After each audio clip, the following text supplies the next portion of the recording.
Hello students, I am Balaji, Assistant Professor at Department of Neuroscience Technology from School of Allied Sciences, WIMS campus, Salem. Today we are going to look into a topic about an overview to the EEG. Let us go into the topic. See, the person who is sitting on our left, right, Richard Cartoon. He was the first person in 1875 to do the neurophysiological recordings on animals. Then it took another 50 years, actually 5 decades, to record the EEG on humans. The person was on right, Hans Berger. He was did it for the humans in 1924. He was a German psychiatrist. Okay. Then we can see an electroencephalogram. EEG is a medical test that records the brain electrical activity. With the help of small metal discs called electrodes are placed on the scalp to detect the electrical signals produced by the brain cells or neurons. This activity then displayed as wavy lines on a computer screen or a printed paper. So where the signals are coming from? The EEG signals are coming from the primarily comes from the postsynaptic potentials. The postsynaptic potentials are the graded changes in the neuron's membrane potential that occurs when a neurotransmitter binds to the receptor. These postsynaptic potentials are slower and last for tens of milliseconds. More importantly, they can be spatially and temporally submerged across thousands or even millions of neurons. When many neurons in the cerebral cortex fire synchronously way, their postsynaptic potentials are create a collective electrical field strong enough to direct by the electrodes on the scalp. So brain cells. So the brain cells are communicate to each other using the electrical impulses. And EEG measure the combined electrical activity of the large number of neurons firing synchronously, primarily from the outer layer of the brain, the cerebral cortex. It was been like from the single person shouting from the class is different from the whole class was shouting as well as answering for the questions. So there is a huge sound will be created, right? Like that many neurons will be firing synchronously at the same point of the time. The signals derived by the electrodes are very small, so the EEG machine amplifies them to create a readable graph. It will be like seen in the wavy lines on the graph, often called as brain waves, have different frequencies and amplitudes depending on a person's state of consciousness. Either the patient will be like sleep or else they be awake or else like relaxed state. Are there any abnormalities with the patient? So the EEG does not directly measure the action potential. Why? Because action potentials are very fast as well as high frequency event that last only for about 1 milliseconds. Actually the postsynaptic potential will last for more than tens of the milliseconds. So as well as the postsynaptic potentials are spatial as temporally distributed, right? But the action potentials are not well synchronized across large group of neurons, and their electrical field is too weak as well as brief to pick up from the scalp. Now we will look into the 10-20 system, right? The 10-20 system are the standardized method. Why you need to standardize? Because EEG was done in the Salem from the WIMS hospital, then the EEG should be seen throughout the world, right? Maybe in Chennai or Bangalore, even in Mumbai, or else from any United States or America, everywhere. So that the 10-20 system was being made to the produce the standardization as well as the reproducibility and consistency across studies and clinical practice. The principle was very simple: to place the electrodes between the 10% and 20% interval between the two anatomical landmarks, right? Nasion, you can able to feel here, it is the bridge of the nose as well as enion, which is from the back of our head. You can see a balmy bump at the back of the head. Okay, the 10-20 system is used for accurate mapping of the brain electrical activity. What are the types to measure the EEG 10-20 placement? One measurement is like nasion to enion, one more is ear to ear, as well as overall circumference will be measured. Okay, the measurement are taken. So each electrode is labeled by we can able to see F for frontals, as well as T for temporals, C for centrals, P for parietals, and O for occipitals. Right. Here you can able to see 10% is between. Here you can able to see this is from nasion to enion. This is from ear to ear, as well as overall circumference will be like FE1, F7 to F3, F3 to T3, T3 to T5, T5 to O1, and O1 to O2, as well as same FE2 to F8, F8 to T4, T4 to T6, T6 to O1 is the overall circumference. Okay, for the nasion to enion, here you can see from nasion F is at to FZ, FZ to CZ, CZ to PZ. For year to year, we can able to see here from T3 to C3, C3 to CZ, CZ to C4 as well as C4 to T4. Okay. Now sides will be remaining. Odd numbers will be like 1, 3, 5 will be placed on the left hemisphere, as well as the even numbers will be placed on the right hemisphere. The center electrodes are also called as midline electrodes, which are the FZ, PZ and CZ. You can able to see that we only seen about the 10-20 system because it was used routine in clinical EEG as well as basic research. It has contents of electrodes 21, as well as the intervals between this we have seen the principles 10% and 20%. Specification will be low, while 10-10 system was used for the epilepsy monitoring as well as source of localization. It has contains 70 electrodes as well as intervals will be only 10%. It has the medium to high because there will be more electrodes to carry the more spaces of the brain, as well as 10-5 it was used for the advanced research as well as the high density of the brain mapping and BCA. It has more than 300 plus electrodes with only 5%. Each of the every scalp will be surrounded by the electrodes. It has a very high resolution. Okay, montages. Montages means it is a primary purpose to help the clinician or researchers to localize and identify the origin of the brain activity, such as either it will be normal waves or an abnormal activity, or else it may be other artifacts. Okay, by viewing the same brain activity from different perspectives.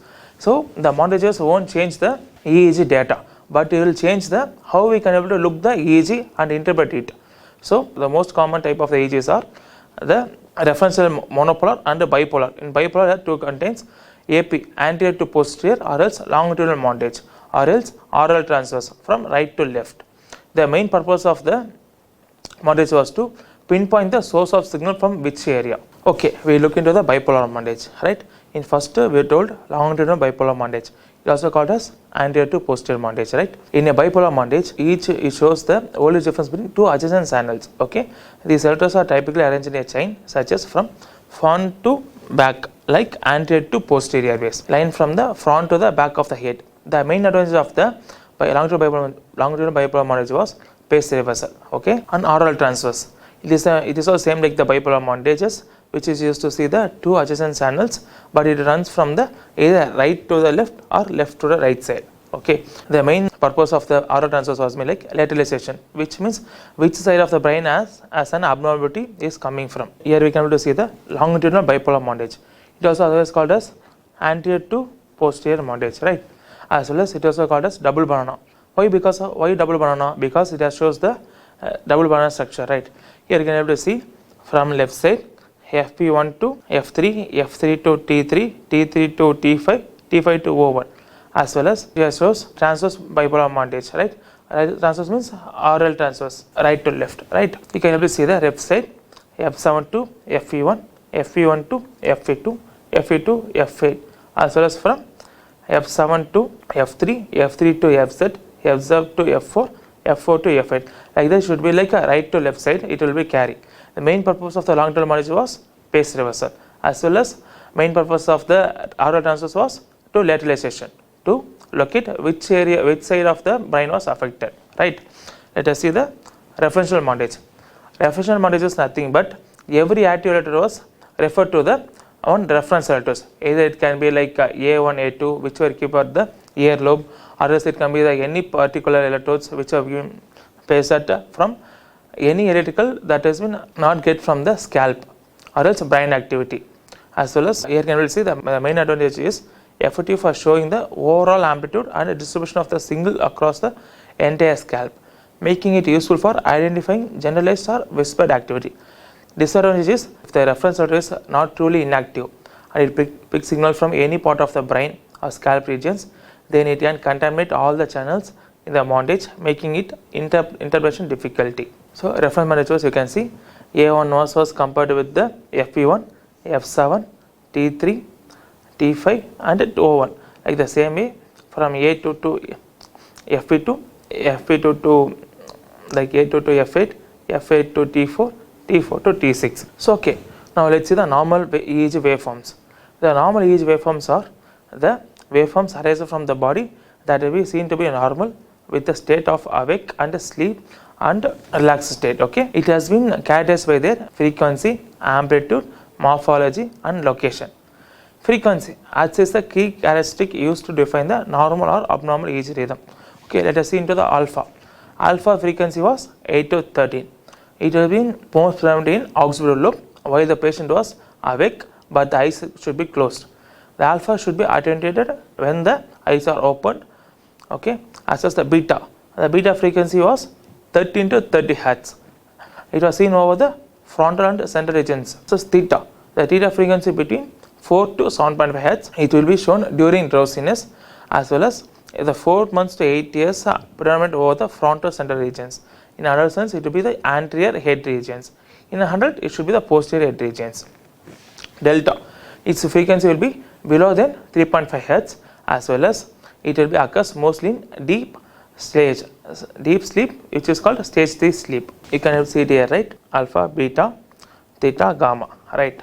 This is called as one epoch. One epoch contains 1000 milliseconds. Okay, see in between this, you want to check the hertz frequency of it. You can able to check the frequency 1, 2, 3, 4, 5, 6, 7, 8, 9, 10, 11, 12, 13, 14, 15. So 15, 13 to 30 was called beta, right? Beta. As well as here you can see 1, 2, 3, 4, 5, 6, 7, 8, 9, 10. In alpha, we can see it 8 to 13, right? Then theta contains 4 to 8, 1, 2, 3, 4, 5. As well as in delta, we can see below 3.5 Hz, 1, 2, 2.5 or 3. This is the way we want to check the frequency of the each wave. Now let's go to the abnormal EEG waveforms. Spike. A spike wave can be clearly distinguished from the background activity with a pointed peak and duration of 20 to 70 milliseconds. Okay, it stand out against the background due to its high voltage. It can also be the poly spike, miniature spike, and rapid spike. Okay, sharp waves.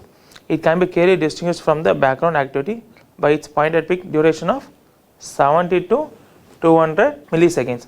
See, both the spike and sharp waves are typically parasomal and have high suggest of epileptic seizure disorder. The main point is the spike and sharp will be the seen in over most of the epilepsy patients. One more is spike and wave complex. Transition prominent wave with initial spike, initially start with spike, then followed by a slow wave. Okay, the spike and wave complex reflects exit and inhibitory process. 3 Hz of spike and wave complex are seen in absence seizure. Okay, artifacts.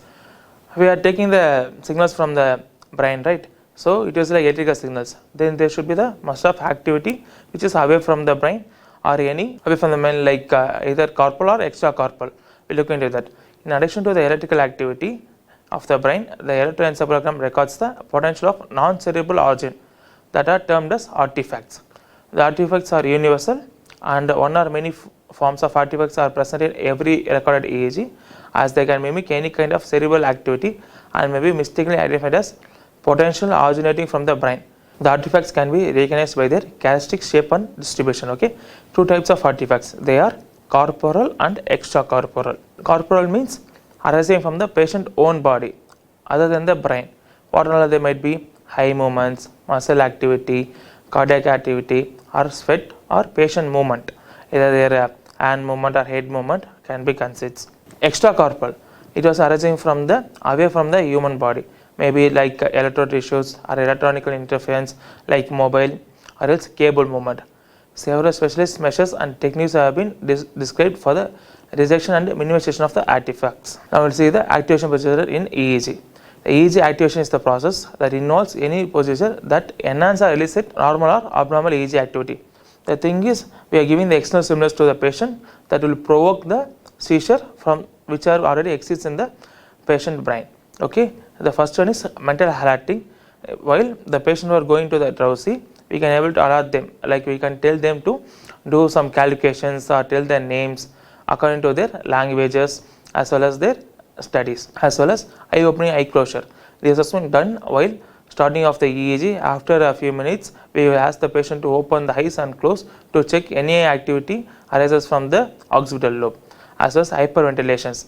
In hyperventilation, we ask the patient to take a deep breath for 3 minutes to 5 minutes. It will enhance the and show some absence epilepsy if the patient has absence epilepsy. And intermittent photic stimulation. This is a stimulation which was given the photic, the light in the frequency of 3, 6, 9, 12, 15, 18, 21, 24. Some labs give from 21 to 24, some will go for 27. It is related to any foci that originate from the occipital lobe. Okay, sleep deprivations. In sleep deprivation was when some of the patient, mostly especially in children, while sleeping they can get the seizures, right? For them, we ask the children to become a sleep deprived, like the whole night they won't sleep, only they sleep from 1 a.m. to the 4 a.m. in the morning. Then so that makes the children to sleep while doing the EEG. It will make any sleep seizure will be arising. Then we can record through this method. Next was advantage of EEG. The main advantage was excellent temporary solutions. See, unlike from MRI and the PET, it only sees the blood flow, like the internal activity. It will be the signals arises from the brain, the real-time activity on a millisecond by millisecond basis. This allows the researchers and clinicians to previously track the rapid changes in the neural activity associated with a specific event or cognition process. This is far superior to whenever I told fMRI, which measures only the blood flow changes that are much slower. Non-invasive and sleep. See, the EEG was mean no need to insert any needle into the body, as well as it do not require any surgery or injections to expose or else the patient should not go for radiation exposure. Okay, making it very safe and low risk of option for patient of all ages, including infants. Relatively low cost and portability. See, unlike from MRI and PET scans, it will be too costly. EEG is very less expensive. The modern portable machines will help the technologists to go into their home and make the EEGs, right? And direct measure of neural activity. Same thing, unlike MRI and PET scans, which measure the metabolic process of the brain activity, EEG directly measure the electrical signal generated by the neurons of the cerebral cortex. Disadvantages, right? Poor spatial resolutions.